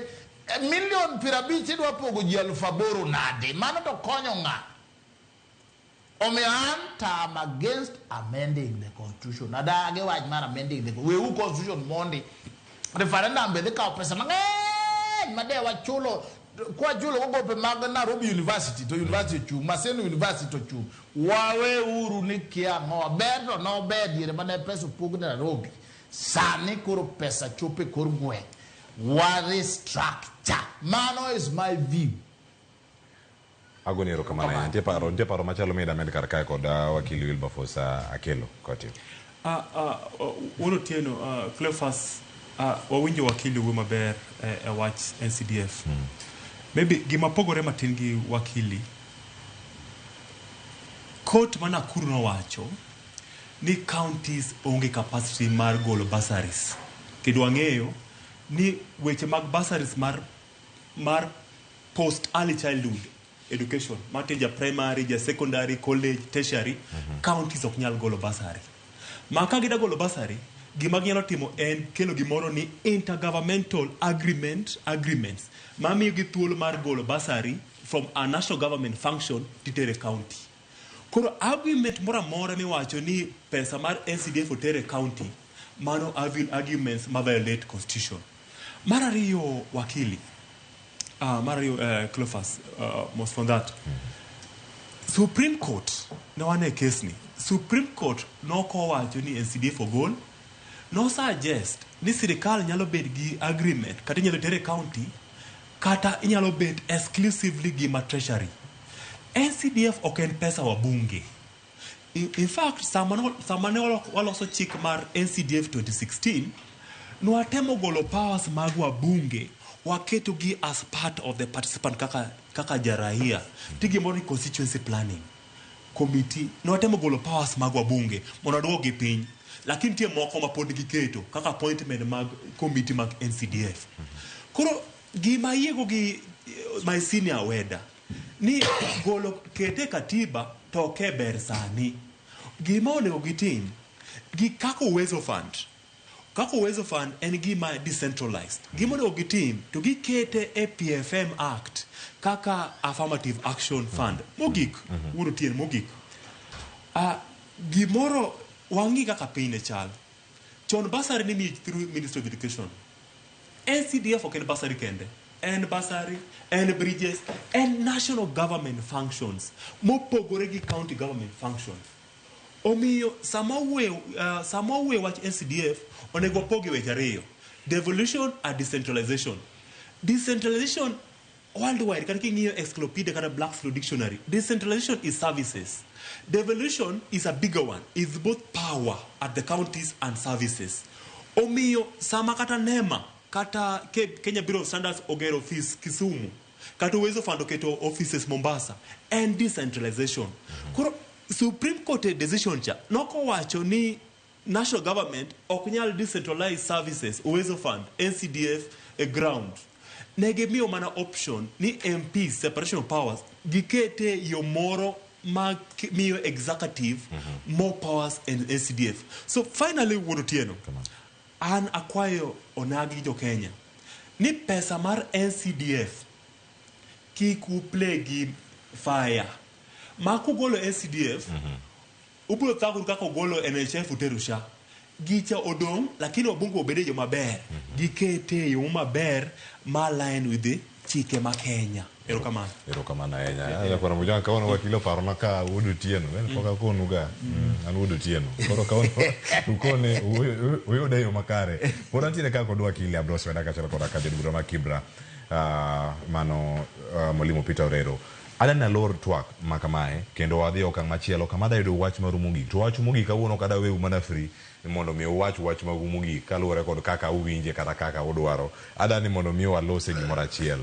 Ratiro Ambrose Weda wakili pok watieko koro kiko wuogi studio achiel kachiel lakini angwa yude koro kang badhire achakodi wach mari mogik mheshimiwa Peter Orero bura mano mara Samantha Pendo en moro ma osekelo paro mathoth ahinya tinende yudo kantiere apisas kata chije ang'wen mano ma odong kanyo kod penjo monego bene gi duoko kamachielo nitie jogo mabende koro owegi mano ka koro iwacho ni do wito kucha mago buche mamieno achija uchiel magin jodito mago bila maitudo kod nek mar baby Samantha Pendo en bura mosekao higa mathoth ahinya iwacho ni en bura ma nonywando ji 11 tinende bura ni pod nyime mai madeno bedo wach mari mogik giote mari nyabere wone jogo matimo nonton ana paro ni samora mora ma bura osetere doho mi kori winje gi jong'ad bura man gi knowledge gi know how mano koro wan kaka jo siasa ok wadonje kaka koro wan gi wakili ariyo ka moro ni batha ka Weda be ni Kisumu Weda ni ng'ine wan go diere Ford Kenya winjo kaka pache tinde owacho no change lakini en wakili mang'eni wiyeler gi wakili ni be wiyeler ana paro ni owinjo wawe jodoho tim tijigi kanitie evidence manyalo tue jogi to tuegi kabisa nikech tho mar pendo Samantha en gima ji oserito kabisa. And when delayed justice and justice denied. Nikideka ahinya ka okitimo ne ng'ato ratiro ne. Ikawo higa koponi wach burani ok inyal wacho tiende ni jogo ok imiyo justice. An reforms moko madwano ketge judiciary ka. Ni case ok owinjo dhi molo ndalo 30. Ka koro case mar president ki appeal to kawo mana kia wik achiel kende to ene case malich mane wadhi gi files mopongo lori ting'ado. To koro cases moko ang'o miyo case nyalo tieko higa kokilano. Tiende ni ma justice delayed. Justice delayed and justice denied. Omiyo an gima nyalo kwayo doho marwa ma Kenya ka ni case moro ahinya mar nek. Kinego ng'ato to kama ibi yude onge. Cases mag nek gi owinjo ketnegi time limit ni ok okal 3 months kapok wach investigation team kose team to evidence moyudi otigo haraka. Gimoro ni dwa ywa case higa achiel higni 2 mondo wiwo will go. Mano gimoko winjo timre Kenya ka. Koro ng'eny mano wach mimiya mogik aduoko erokamano. Lakini aduoko erokamano ne jokibira nikech gin mane gimiya thuolo mondo abika ma iluonga go kowuoyo nego jopiny. Agoni erokamano ahinya. Wakili Ambrose Weda ni kaunti ma Kisumu amedo manye kanyo kama wayudo kapok watieko ng'ado gire mondo ayud achiel kachiel akawo wach mari mogik kotene kod wach mar nek mano buch nek mar Samantha Pendo. Okay. Wuod Otieno, wach Samantha Baby Pendo en wach malit ahinya. Joluo nokongwero samoro ni lit to remo ok chwer. Samoro wuon kata parents mag baby Samantha are helpless. Martin gionge gi teko mar fatilia kata manyo wa justice. Omiyo wach baby Pendo timre ndalo Matiang'i. Gindalo mane Matiang'i gi joge mag police nitie sirikal. Omiyo gima onego wach mar doma team. Adoke point ma kongo ma wacho ni gimoni public trust.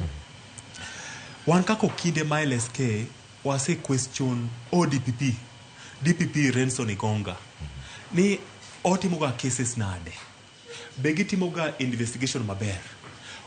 LSK President Rais Omar LSK Faith Odhiambo segolo statement no ni Renson Igonga ma DPP nyako pull up the socks. Koro gimang'eyo ni under the civil procedure code chikewa mag criminal court DPP oyiene consolidate case ne gigolo jomoko tano ka jomide be no report marach ne gigolo jomoko to ki consolidate case giketo ji 4 mano ka plea. Koro my prayer kaka okine ma LSK kaka ng'amo ochung ne litigation en Nairobi bar mar LSK ni DPP gi police gikonywa mondo gitim atara comprehensive trial mondo police manotimo team ni moko nitie senior rank e police mondo gi oterge jela family onwang restitution kendo ginwang justice. Mogik en kwayo ni samoro ng'at ka in officer nyora ka police mang'eny inotere court kata mono tere Nakuru kucho jok mano wito Brian Odhiambo mane onegi ora disappear kaka jiwacho. Public trust e DPP gi police nyaka bede nas. Nyaka sama jitiyo any government parastatal nyaka bede gi public trust. Nibe wa align ourselves with Article 10 e chike ma Kenya. Good governance, accountability, transparency and integrity. Mana kaka Kenya dhimbe dhimbele. Yes. Agoni erokamano ahinya wakili Wilberforce. Akello asakal daika dek to sadek adhi alanda ahinya. Adatieko ade ogo wakili Ambrose Weda wach mari mogik kotone kod buch nek mano mara Samantha Pendo bura mapodhi nyime kanyaka sani apisa 4 wacho kanyo ni iyudo ka kod ketho kata penjo monego beni giduoko kama moko 8 bende koro ne wacho ni gin margi ne owe kata DPP no drop charges mano kuoma obila moko 8 4 mantiere kama nigi penjo monego beni giduoko obed wach mari mogik giotene anyuola kod jogo duto mantiere chenro ni.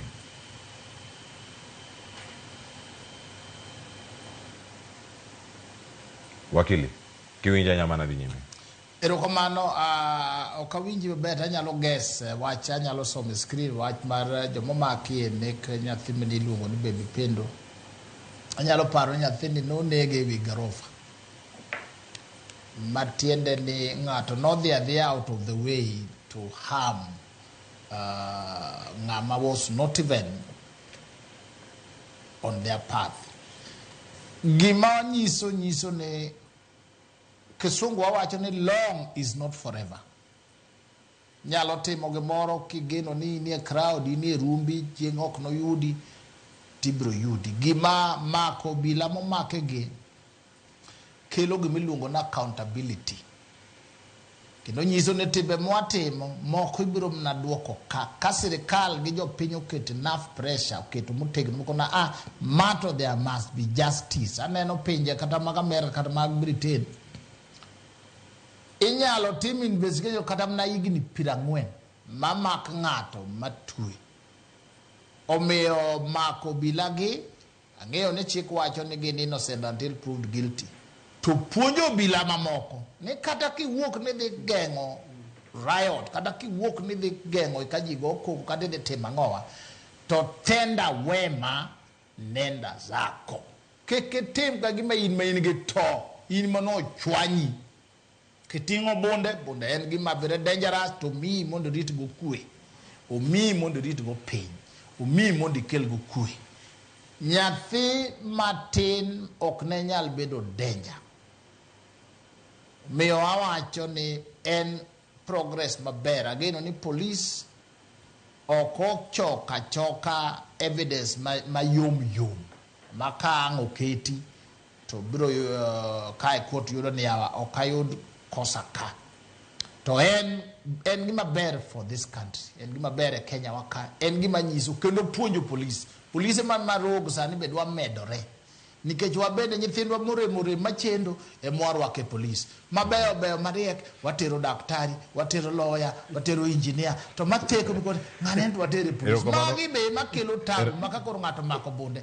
To ogoji aoyae ng'ato chunge ndara to en na choko pesa. Nikech warwako the wrong people into police force. Daher mondo wan bende wachak yiero nyithiwa makrim waket ubila ma bedo krim maber makata ni school ten prefect wabro na bedo bero ko bedo tabu bila erokamano agoni erokamano ahinya kuom bedo kodwa odiochieng' ni makawuono wakili Ambrose Weda otimore chupo makare kaachiel koda ka welo duto mabedo go okinyi makawuono Ambrose Weda studio ma Kisumu wakili erokamano ya kuom bedo kodwa achiel koda jadbura ma Kibra mano mheshimiwa Peter Orero kuom bedo yudo thuolo mar bedo kodwa studio okinyi makawuono kaachiel koda ka wakili Wilberforce Akello ma yudo thuolo mare mokwongo mar biro Ramogi TV cheno mar piny odhi makare wagoni erokamano kuom yudo thuolo bende mar bedo kodwa kar kae. Gin janeno marwa ma wageno ahinya mobedo kodwa okinyi makawuono gi jogo duto mano ni chendo chopo makare wagoni erokamano ahinya. Dakika osekalo 7 tok saa 3 mar okinyi makawuono anata e chenro okinyi makawuono nyinga Akello Fasoluoch